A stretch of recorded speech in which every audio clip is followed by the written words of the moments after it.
Welcome back, ladies and gentlemen. To shed more light on the memory of the 23rd of July Revolution 1952, we have the pleasure to have with us over the phone our dear guest, Dr. Hassan Wagih, Professor of Political Science. Good afternoon.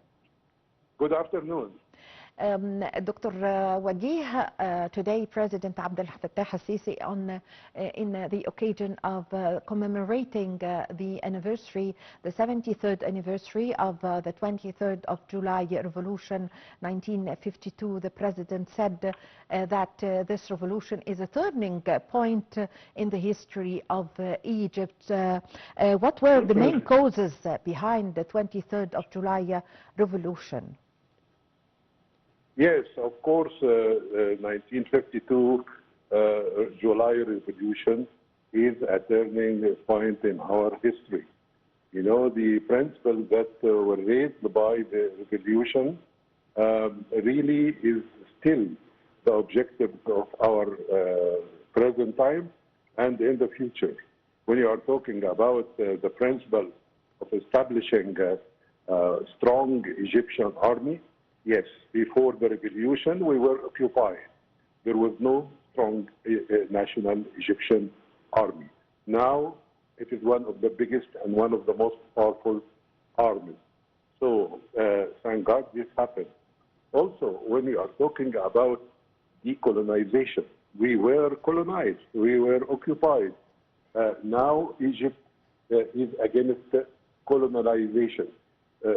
Since the early stages of the revolution, Egypt triggers waves all over the world. It was not only in Egypt that they get rid of the occupation and the colonizers. No, it has become a movement in the world, and that was witnessed by great leaders like Nelson Mandela, recognized by Nelson Mandela and others. You know, Bandung was another turning point, is that Egypt is a very unique in its geostrategic position. So this implies neutrality, to have excellent relations with everyone. In Bandung, Egypt, along the side of Tito, Nasser, Nehru, and Ahmed Sukarno of Indonesia. I think that movement is very important, and it rooms now 120 countries. It states the importance of neutrality, having balanced relation with everyone, reforming the United Nations, etc. All are very noble objectives for any fair-minded person. Yes.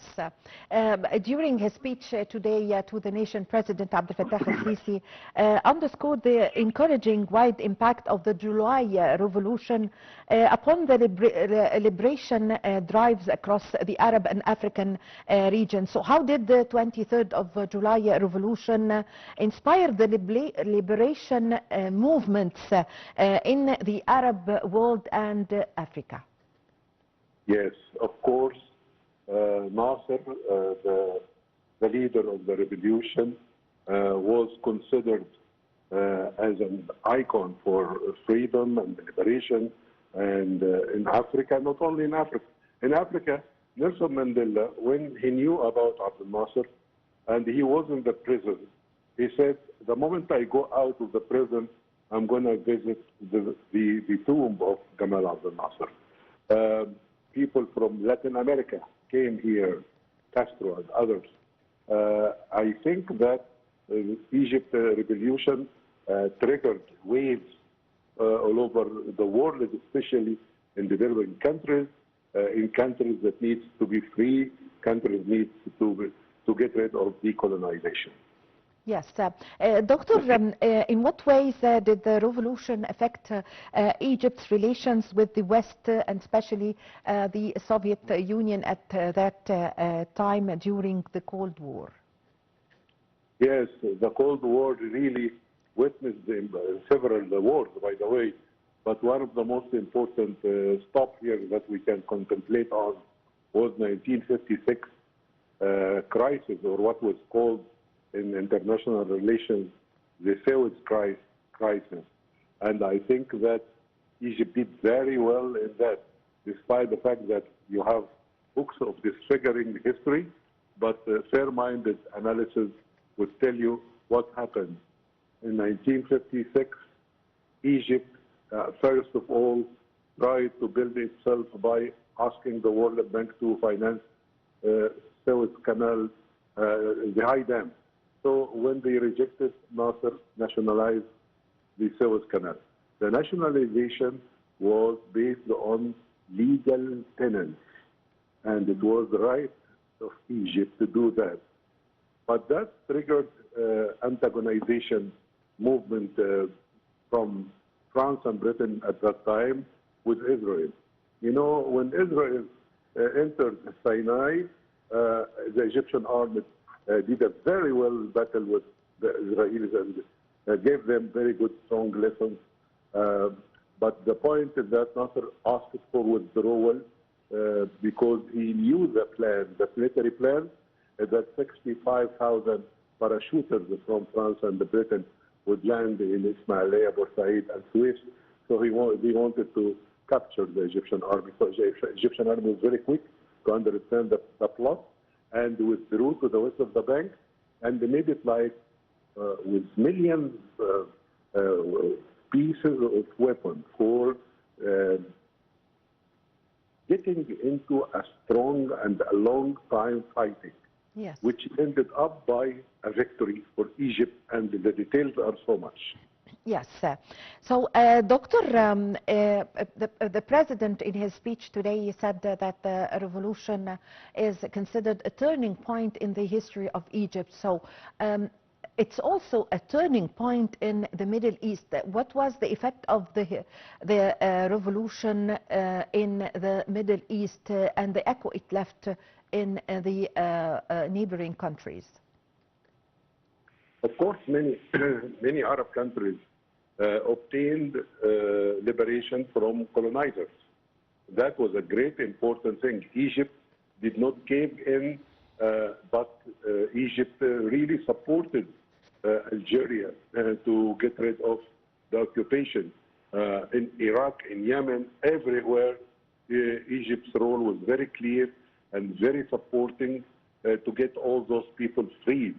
And in addition to that, it was not only liberating, but also sending teachers, doctors, engineers. Egypt was the source for development in so many Arab countries, long time ago and till now. Yes.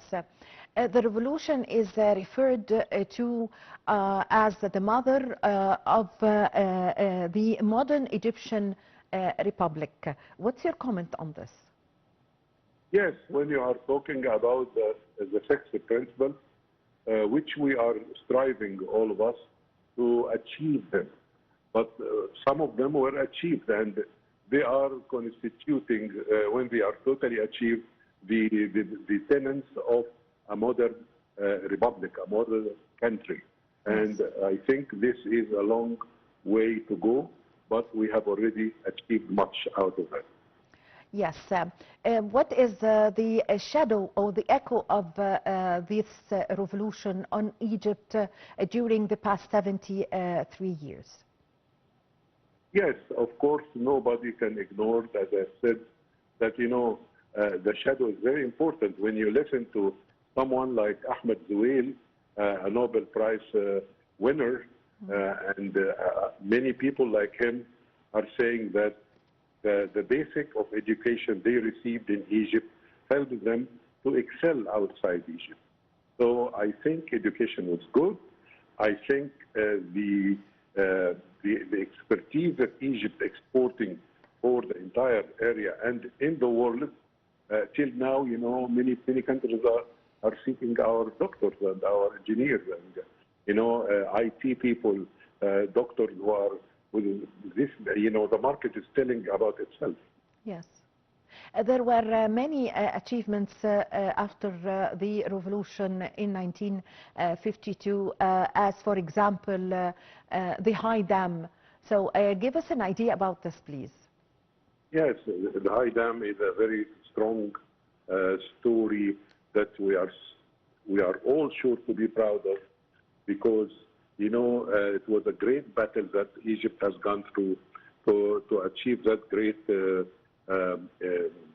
project, and that great project speaks for itself. You know, when there was terrible situation in Africa with dryness and stuff like that, you know, Egypt was saved because of the high dam. So the high dam speaks about itself.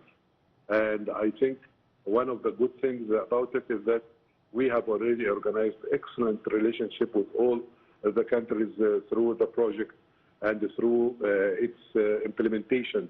So I think the high dam stands out as a great achievement for the entire Egyptian people, and because of it, Egypt has undergone a war. The tripartite attack was because of that, and Egypt became victorious out of that battle. Yes. Doctor, Egypt was also, after the revolution, a prominent member of the non-aligned movement. So give us, what is the importance of this, and give us an idea about this. Yes, I'll give you a short anecdote. I was with an international train in Europe in one of the trips that I've gone through, and I stopped at one place. I didn't see the station. So I asked a passenger who were standing on the platform, where are we now? He said, you are in Yugoslavia. He asked me back, where are you from? I said, I'm from Egypt. And I found him saying in a very lovely and very nice tone, Tito Nasser Nehru, Tito Nasser Nehru. So the impact is very clear. The people all over the world who really participated in establishing the founding leaders and their peoples really admire that kind of era where these countries are trying to seek their way through neutral parameters, having excellent relations with everyone. And as I've told you, the non-aligned movement now is about 120 states. But you know, it is very similar to the BRICS. BRICS having the same ideas. Yes. Despite the fact that non-aligned is older than the BRICS, of course. Yes, I thank you very much for your time. Thank you for your valuable information. Dr. Hassan Wagih, Professor of Political Science. Ladies and gentlemen, a short break and I'm going to be back with you.